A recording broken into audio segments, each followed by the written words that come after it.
Hey Canucks fans, is it time for the Vancouver Canucks to fire Jim Benning? This is my second video of the day, so I'll spare you from the long intro, aside from giving a shout out to my Hall of Fame members, Jens95, Sim Alexander, Justin Credible, and Nucks fan number 29. You guys know that I'm not into clickbait. I don't like to talk about rumors that are unfounded. Oh, this person may be on the trade block, so I'm going to connect them to the Vancouver Canucks. You guys know that's not my style. It might work for other people, but that's not for me. I like to provide more analysis on things that are tried and true based on what I see and what I hear other experts saying, and then putting my own opinion, my own spin on things.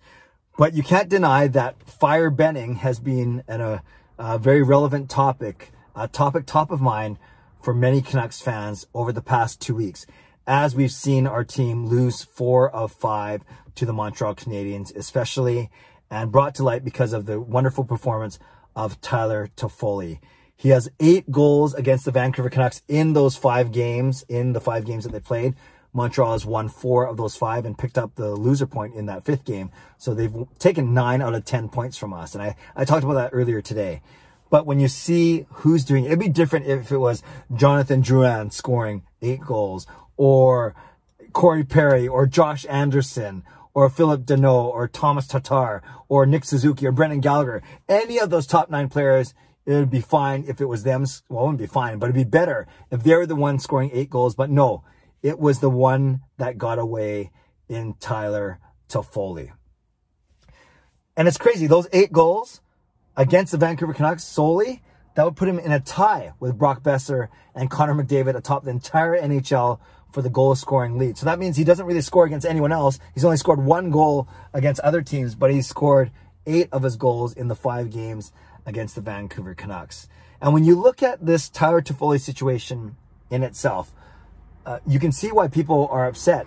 And Ben Kuzma did an interview with Jim Benning today, just posted it on the Province website about an hour ago. And I'm not the biggest fan of Ben Kuzma, admittedly. I respect him, but I think his writing's okay. I think his questions in his press conference are a little bit goofy. Sometimes his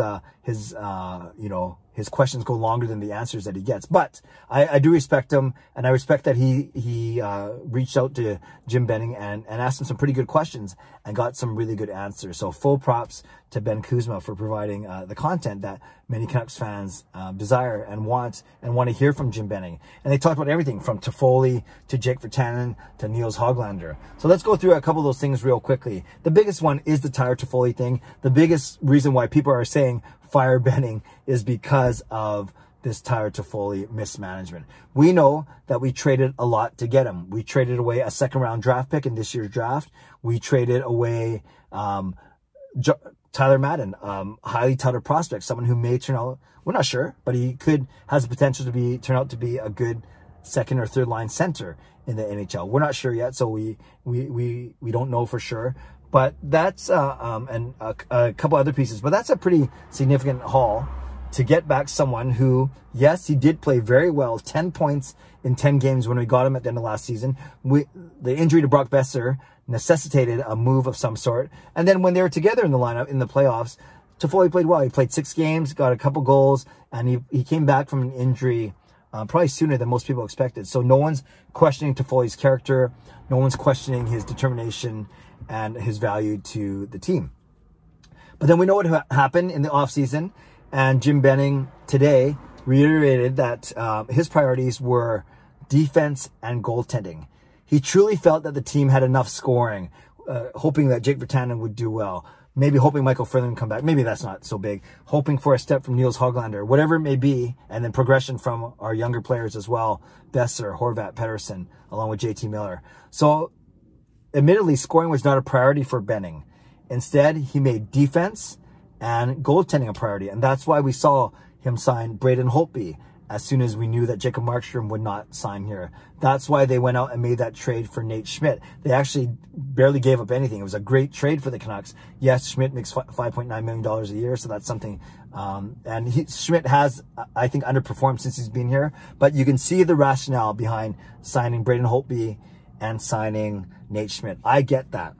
But then, as Ben Kuzma points out in his article, the 4.25 that Toffoli signed for, very reasonable, a lot less than I think people were expecting. 4.25 times 4, $17 million.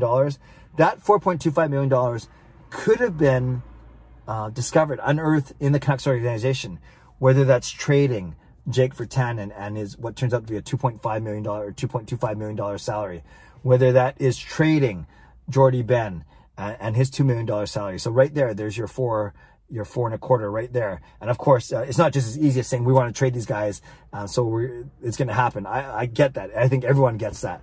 But it just speaks to the kind of things you could have done. Maybe you could have even looked at a buyout for someone entering their last year of their contract. I've talked many times before, it doesn't make sense to buy out someone unless they're entering their last year of the contract. But guess what? Brandon Sutter was entering the last year of his contract. So needless to say, there are many ways that the Canucks could have unearthed the money to re-sign Tyler Toffoli. Benning even admits they wanted to sign Tyler Toffoli. It sounded like Toffoli wanted to stay here, but as Benning said, they ran out of time. It sounds like an excuse, but I do believe him because I have a bit of knowledge on the Troy Stecher situation.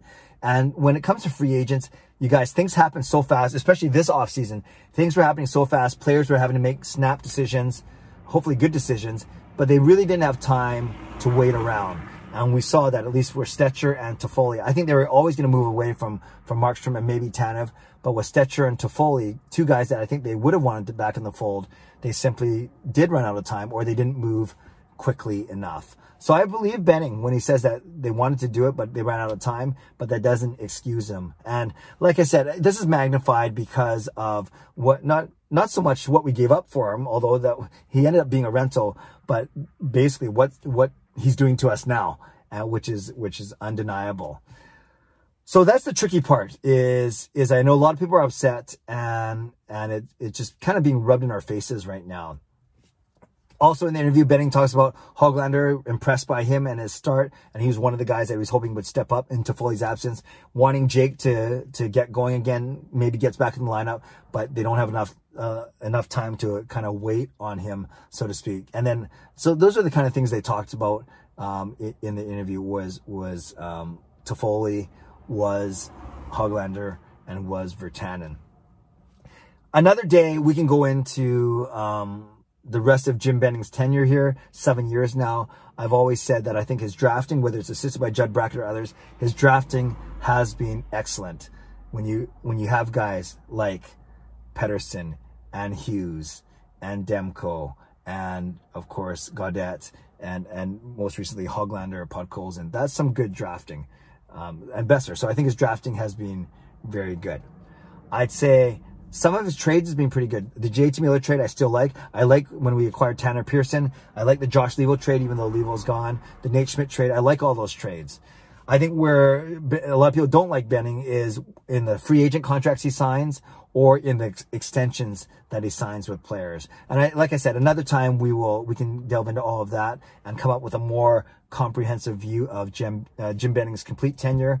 But I did want to address the fact that there's been a lot of talk about firing Benning and a lot of talk about why, especially with Toffoli doing so well against us. Last thing I'll say is this. A lot of times people in my post-game live stream say, fire Benning or fire Green, who should come first? And I always say, if push came to shove, if you can only pick one, I would say you do fire Benning over Green, because Green can only coach with the players that are basically provided to him through Jim Benning's roster management. So I'm not saying at all right now that Benning needs to be fired. I'm saying I understand why people are feeling that way. I'm not convinced that's the right move right now, but I know there's a lot of people working on me to switch to the dark side, so to speak, but I'm going to hold out for now. I'm a positive guy. I still think the Canucks can turn it around, and I think it's just magnified because of how good Tyler Toffoli has done against us. So Canucks fans, leave a comment below. Maybe I'm in the minority here when I say, no, we do not need to fire Jim Benning just yet. But I'd love to know your thoughts. Leave a comment below. I'd love to read, react, and reply as always. Subscribe if you like to. Like this video if you like to. Become a member if you like to. Stay safe, stay healthy. Take care of yourselves and take care of each other. Have a great night. God bless. And go Canucks go.